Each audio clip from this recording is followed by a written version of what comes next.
Comment réussir dans tout ce que vous faites? Parce que bien évidemment, vous aimeriez réussir tout ce que vous entreprenez. Oui, on vous parle d'échecs, on vous dit qu'avant de réussir, il faut monter 1, 2, 3, 4, 5 entreprises qui vont se casser la figure, qui n'arriveront pas à décoller, et que c'est à la 5e, la 10e ou la 15e que les choses vont se faire et que vous allez réussir dans ce que vous entreprenez. C'est pas toujours le cas non plus, il faut pas se focaliser là-dessus, mais vous aimeriez quand même savoir comment vous pouvez entreprendre quelque chose et réussir quoi qu'il arrive.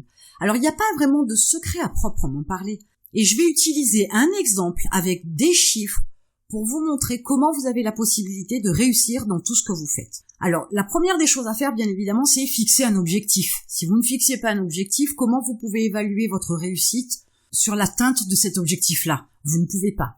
Donc, on va prendre un exemple qui va être celui de passer 20 appels tous les jours. 20 appels, ce n'est pas énorme. Ce n'est pas non plus quelque chose qui vous prend toute la journée. C'est quelque chose qui va vous prendre 1 heure, ou peut-être 2, ou peut-être 3, ou peut-être même 4 heures dans la journée.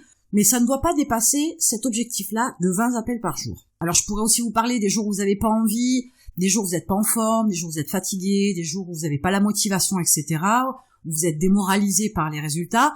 N'en parlons pas, ne le prenons pas en considération. Partons du principe que vous avez 20 appels à passer tous les jours, 5 jours par semaine et 4 semaines dans un mois. Donc ça fait un équivalent de 100 appels par semaine et ça fait 400 appels par mois. On est d'accord ? Là, les chiffres sont posés. Donc, on part de 20 appels tous les jours. Si on part du principe que sur les 20 appels, alors ce sont des chiffres aléatoires, mais c'est pour pouvoir vous aider à comprendre comment vous pouvez réussir dans tout ce que vous faites. Sur les 20 appels que vous passez, vous avez à peu près 16 appels qui sont des personnes réticentes.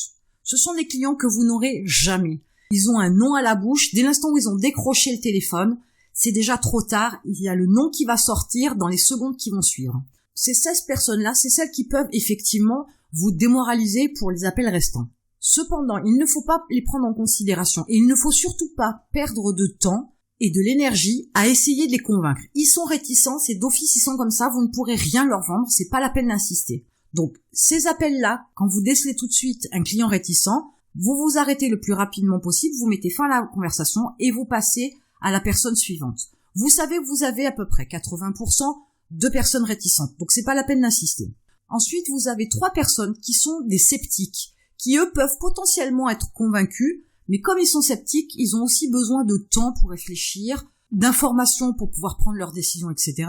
Alors vous avez la possibilité de les transformer en clients, mais là aussi c'est beaucoup de temps et beaucoup d'énergie. Donc il faut avoir une approche un petit peu différente. Et enfin, il va vous rester à peu près 5%, c'est-à-dire sur les 20 appels que vous allez passer dans la journée, vous allez en avoir un qui va être un client facile.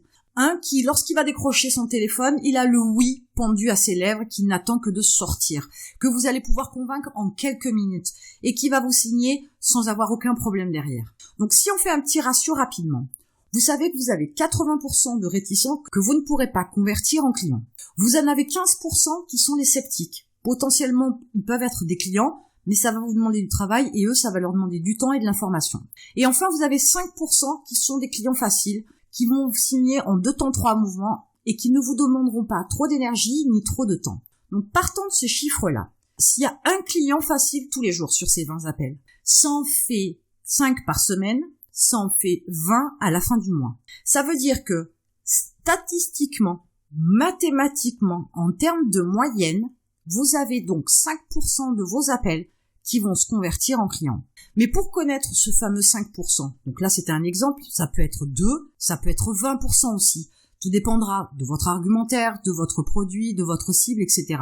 Mais si vous partez du principe que vous avez 5% de clients faciles, vous savez que ce que vous entreprenez vous permet d'avoir 20 clients à la fin du mois. Donc en fait, ce qui vous reste à faire, c'est déjà commencer à passer les 20 appels par jour. Ensuite, à la fin de la première, de la deuxième, de la troisième, de la 4e semaine, vous allez analyser votre démarche, vous allez analyser votre argumentaire, vous allez essayer de l'améliorer de façon à pouvoir faire augmenter ce fameux 5% de clients faciles. Donc, votre réussite, elle tient dans le fait de 1, la persévérance. Parce que 20 appels tous les jours, il faut s'y mettre, il faut le cadrer dans son planning. Ça fait partie de votre objectif mensuel que vous avez découpé sur les 20 jours où vous avez décidé de passer des appels. Cette persévérance-là, vous l'avez quand vous avez atteint déjà votre premier mois en ayant passé vos 20 appels tous les jours. ça nécessite d'être organisé parce que vous les avez calés dans vos journées et vous les avez effectués. Donc vous avez été aussi dans l'autodiscipline. Là, on est toujours dans les caractéristiques précises d'un mode de fonctionnement où vous souhaitez réussir. Ça fait partie des caractéristiques, des traits de caractère des personnes qui réussissent. Et enfin, une fois que vous avez fait ces appels-là sur un premier mois, que vous avez analysé et que vous avez essayé d'améliorer votre argumentaire, votre approche, etc., voire même votre produit, tout dépend ce que vous vendez, vous allez encore acquérir une caractéristique supplémentaire, un trait de caractère qu'ont les personnes qui ont réussi, c'est-à-dire que vous êtes capable de prendre les informations et les chiffres et les stats, etc. du mois échu, d'en faire l'analyse ainsi qu'avec l'argumentaire. Donc vous êtes capable de faire une analyse de tout ça de manière très froide et détachée. Faut pas qu'il y ait d'émotions, faut pas qu'il y ait de sentiments, il faut pas non plus vous dénigrer parce que vous n'avez fait que 5% de clients faciles. Prenez les choses avec beaucoup de recul, comme si ça ne vous concernait pas. Faites l'analyse de tout ça et tentez d'améliorer le processus. Là, une fois de plus, vous êtes sur l'acquisition d'un nouveau trait de caractère, d'une nouvelle caractéristique des personnes qui ont réussi. Et en fait, le secret, il réside en ça. Il réside en définir un objectif, le découper en actions journalières, effectuer les actions journalières, puis au bout d'un certain laps de temps, faire une analyse et essayer d'améliorer le processus. Le secret, il tient en ça. Le secret, il tient en toutes ces caractéristiques de persévérance, d'autodiscipline, d'automotivation, d'autoconditionnement, d'analyse, d'amélioration de processus pour que vous puissiez enfin réussir tout ce que vous faites. La réussite, elle ne tient qu'à ça. Elle ne tient qu'à toutes ces petites choses qui, mises bout à bout, vous permettent de toucher du doigt la réussite.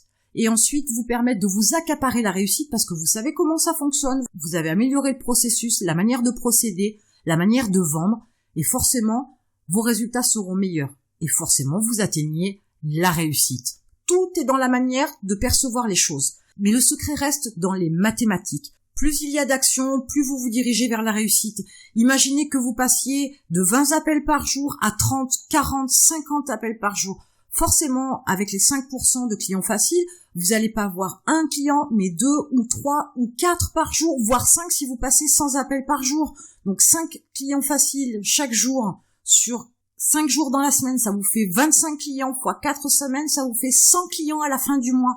Donc démultipliez vos actions pour pouvoir vous diriger vers la réussite. Ce n'est qu'une question de maths, ce n'est qu'une question de moyenne, ce n'est qu'une question de pourcentage. Plus vous êtes capable de prendre les choses avec du recul pour les analyser, plus vous êtes capable de vous diriger vers la réussite. Maintenant que vous connaissez le secret, vous êtes capable de regarder ce que vous avez mis en place d'une autre manière, sous un autre angle, de façon à pouvoir améliorer les choses et vous diriger doucement, mais certainement, vers la réussite. Et en attendant, je vous retrouve de l'autre côté.